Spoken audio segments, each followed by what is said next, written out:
Well, of course, we're seeing the severe weather as well as the big and plentiful rainfall across parts of Texas right now. But really, tonight I want to look at some of the MJO stuff. I haven't really showed you that in quite some time.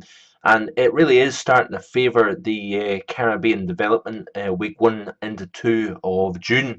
And let's get right to it. The MJO pulse is in phase 1 and it appears to be trying to enter phase 2. What does that all mean? Well, in terms of temperature across the United States, phase 1 and 2 is a largely cooler than normal pattern across the US. Of course, we're seeing a fairly warm but seasonable warmth across the country during the Memorial Weekend and into the start of the new work week.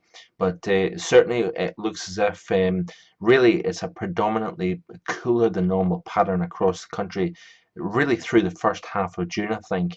And in terms of the tropics, it looks as if we are seeing the more favourable phase coming into play as well, because you see here the greens and the oranges here. The oranges indicating drier than normal or lower than normal convection within the atmosphere.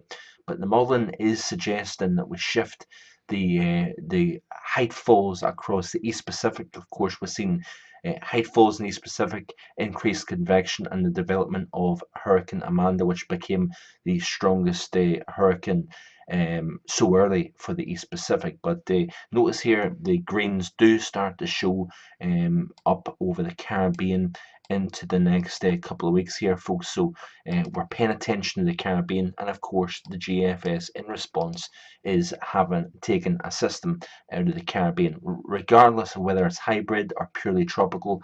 It is sniffing out the development over the Caribbean Sea, and that is going to lift northwards as the trough drops over the United States. So, whether this is, it's going to be interesting to see exactly what type of system this will be, but the consistency is there in the modelling. This is through 240 hours off the GFS, indicating a system is coming into the Florida Panhandle. Of course, the ground is wet here. We're going to see more wet weather as we push into the month of June, and of course in response to that we are going to see the modelling. The CFS-V2 is matching up with the GFS and ensembles and operational in terms of having a lot of precipitation from Florida up into the Tennessee and Ohio Valley as well. So it's matching together very nicely. Of course, we need to watch out for the potential flood threat. Trough drops into the eastern half of the country as you lift a very, very moist environment system up into that trough. We need to watch out for some pretty significant rain across the eastern half of the country. That's it for today. Hope you check out the write up as well, and I'll be back again tomorrow. Bye for now.